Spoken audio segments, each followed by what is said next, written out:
दोस्तों, विराट कोहली क्रिकेट जगत का वो नाम जिसके साथ फैंस अक्सर अपने पसंदीदा क्रिकेटर्स को कंपेयर करते हैं। और कंपेयर करे भी क्यों ना, विराट कोहली इस जनरेशन के सबसे बेहतरीन खिलाड़ी हैं। और इसमें ना हमें शक है और ना ही आपको शक होना चाहिए कि विराट कोहली अभी के टाइम में लेजेंड खिलाड़ी हैं और इस जनरेशन के सबसे महान खिलाड़ी हैं। और अगर कोई फैंस अपने पसंदीदा क्रिकेटर्स को विराट कोहली के साथ कंपेयर करता है, इसमें गलत बात नहीं है। और अभी के टाइम में भारतीय क्रिकेट में एक नया विराट कोहली आया है जिसको सुमन गिल के नाम से हम जानते हैं और फैंस उन्हें अगला विराट कोहली मान रहे हैं। लेकिन इस वीडियो में हम वही जानेंगे कि क्या विराट कोहली को सुमन गिल रिप्लेस कर सकते हैं या फिर नहीं। और जैसा कि आपको पता है कि विराट कोहली ने अभी T20 फॉर्मेट को अलविदा कहा है, यानी कि भारतीय टीम को एक नया विराट कोहली चाहिए T20 फॉर्मेट में उनकी जगह को पूरा करने के लिए। अब इस वीडियो में हम यही बात करेंगे कि विराट कोहली का परफेक्ट रिप्लेसमेंट सुमन गिल है या फिर नहीं। और अगर विराट कोहली या सुमन गिल बनना चाहते हैं तो उनको क्या क्या करना पड़ेगा, क्योंकि भाई साहब विराट कोहली बनने के चक्कर में कहीं वो बाबर आजम ना बन जाए। और जिस तरह की हरकतें उन्होंने करी है उससे तो एक बात क्लियर हो रहा है कि वो विराट कोहली तो नहीं ही बनेंगे। और जैसा कि आप लोगों को पता है कि भारतीय टीम अभी जिम्बाब्वे का दौरा करी है, जहां पे कप्तान के रूप में हमें सुमन गिल नजर आए और उन्होंने भारतीय टीम के लिए इस सीरीज में ओपनिंग बल्लेबाजी करी। लेकिन ओपनिंग बल्लेबाजी में भारतीय टीम के पास एक से एक धुरंधर पहले से ही मौजूद है, चाहे वो ऋतुराज गायकवाड़ हो या फिर यशस्वी जायसवाल हो या फिर अभिषेक शर्मा हो। ये तीनों खिलाड़ी टॉप ऑर्डर के बेहतरीन बल्लेबाज हैं, चाहे अभिषेक शर्मा हो, यशस्वी जायसवाल हो या फिर ऋतुराज गायकवाड़ हो। इन तीनों के पास वो एबिलिटी है, वो कैपेबिलिटी है कि ये ओपनिंग में बेहतरीन साबित हो सकते हैं। और इनमें से दो प्लेयर ऐसे हैं जो कि ओपनिंग स्लॉट में ही बैठे रहते हैं, चाहे वो यशस्वी जायसवाल हो या फिर अभिषेक शर्मा हो। इन दोनों के पास तीसरे नंबर या फिर चौथे नंबर पर खेलने का कोई भी एक्सपीरियंस नहीं है, लेकिन सुमन गिल को वो एक्सपीरियंस है कि वो तीसरे नंबर पे बल्लेबाजी कर सकते हैं काफी आसानी से, क्योंकि वो जिस तरह के खिलाड़ी हैं उससे ये तो साफ साबित होता है कि विराट कोहली को रिप्लेस कर सकते हैं। परफॉर्मेंस वाइज तो कर ही सकते हैं, क्योंकि विराट कोहली की बल्लेबाजी में और सुमन गिल की बल्लेबाजी में लगभग हमें सिमिलैरिटी देखने को मिलती है। चाहे आप बात कर लो ओडीआई की या फिर T20 की या फिर टेस्ट की, हम हमेशा से ही चाहते आए हैं कि सुमन गिल को विराट कोहली की जगह पे खिलवाना चाहिए। अगर विराट कोहली अवेलेबल ना हो तो, और अगर अवेलेबल है तो भाई से विराट कोहली को कोई रिप्लेस कर दे। आज तो ऐसा पैदा नहीं हुआ और शायद जब तक विराट कोहली खेलेंगे विराट कोहली को कोई भी रिप्लेस नहीं कर सकेगा उनकी पोजीशन से।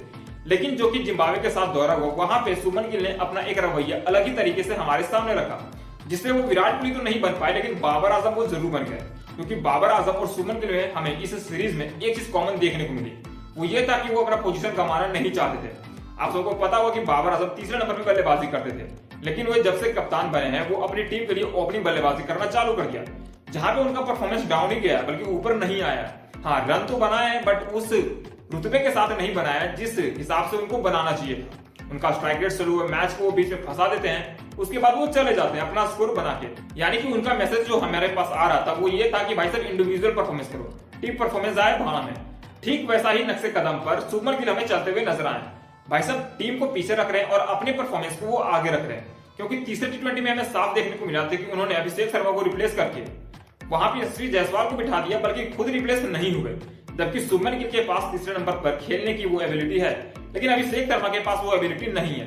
वहीं चौथे और पांचवें T20 मुकाबले में भी हमें ठीक वैसा ही सिनेरियो देखने को मिला कि वो ओपनिंग से हटे नहीं, बल्कि ऋतुराज गायकवाड़ को 5 T20 मैच से बाहर ही कर दिया और अभिषेक शर्मा को तो भाई साहब ड्रॉप ही कर दिया, मतलब उनके पोजीशन से।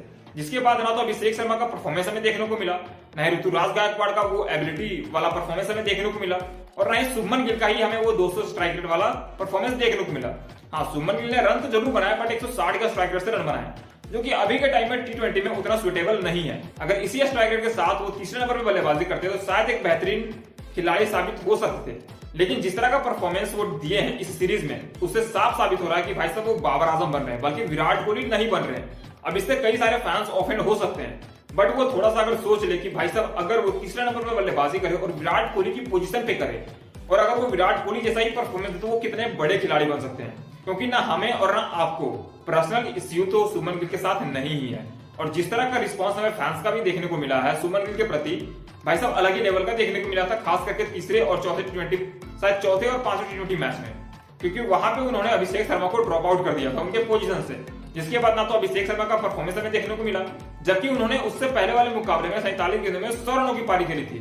लेकिन बाबर आजम की तरह जिद पर अड़े रहे सुमन गिल, और सुमन गिल ने अपने परफॉर्मेंस को ही आगे रखा। जहां पे उनको बेहतरीन बल्लेबाजी की जरूरत थी वहां पे उन्होंने इंडिविजुअल परफॉर्मेंस को देखा। साथ ही साथ उन्होंने यशस्वी जायसवाल के साथ जो किया भाई साहब पिछले मुकाबले में, वो तो सभी के सामने है।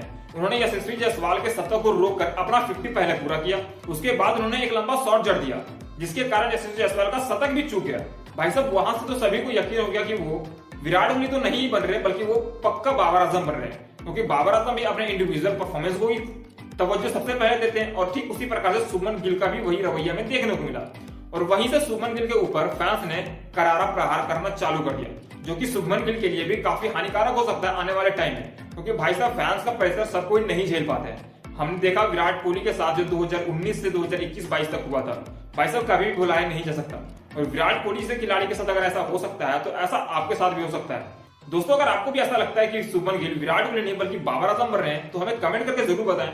और अगर आप शुभमन गिल के परफॉर्मेंस से खुश हैं तो भी हमें कमेंट करके जरूर बताएं। मिलते हैं नेक्स्ट वीडियो में, तब तक के लिए